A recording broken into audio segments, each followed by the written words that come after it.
Drew the Whizcan making his no-ring debut. And I suppose if you've made it this long, you probably deserve something. So Drew the Whizcan, February 7th at Marcus Twist's birthday deathmatch saw cup. I keep fucking up the name and not remembering. So Drew the Whizcan is going up against none other. What? You mentioned this conspiracy, Baron. I'm very curious. Why do you think there's a conspiracy against you? What can you tell me about this conspiracy? I'm very curious.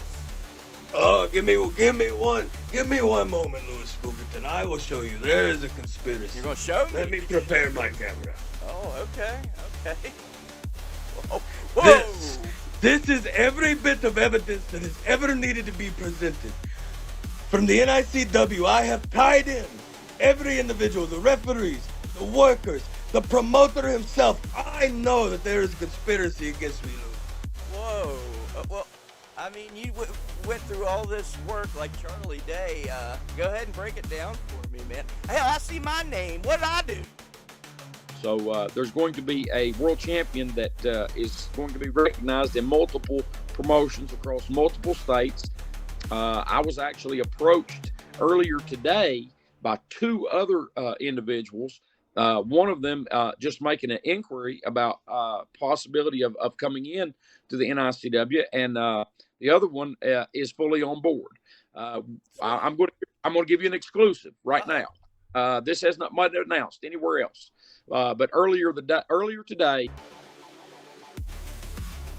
that operates out of is going to be a member of NICW. So the training school and the live events that they do down there with the trainees and sometimes graduates of training school are going to be that they do a show that they televise. They put it on the internet every week down there, and they're also going to be a part of NICW, and they're going to recognize the NICW world champion. Baby, you just got to know how to hustle. All right, quite the breakthrough here, Cadillac. So, to clarify, Cadillac Jackson is not a pimp.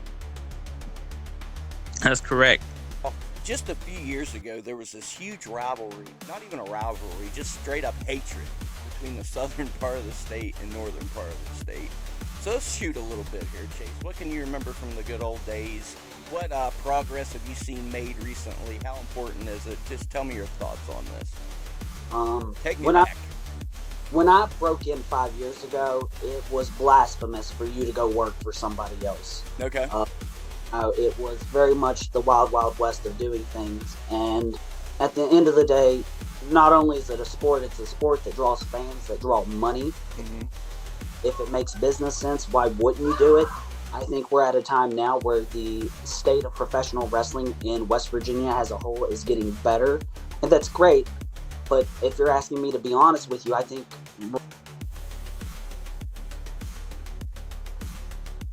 If you know, my name's kind of provocative. It's not, though, but it is. But it's not. But it is. But it's not. Exactly. So it's just like, yeah, some of my sayings might be a little provocative, too. Like, get a handful. That's provocative as hell. But it's catchy. Like, get a handful. So, there was one of the shows,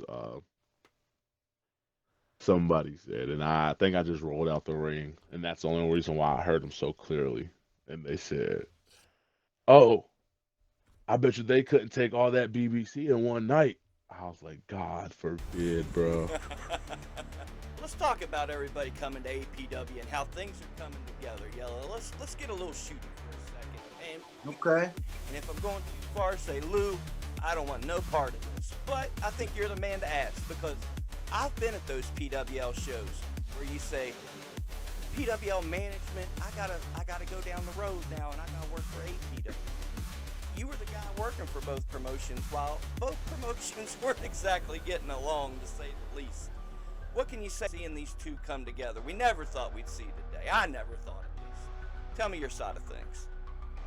Well, they say in 2024, hell froze over. Right. You know, I mean, a lot of big things happened in 2024. You know, it takes me back to the AIWF. You know, I would have never thought in a million years I would have went back to the AIWF. I was young, I was green, and you know, I was disrespectful, and you know, Rick Diesel, he got tired of my crap and he gave me the can. You know, looking back, I wish I would have did things a little bit more different. But now, growing and going forward, like, you know, Rick Diesel, he's a businessman. He forgive me, you know. He seen my work and he brought me back and he let me come back to the AIWF. And if you know Rick Diesel, he would have never have done that.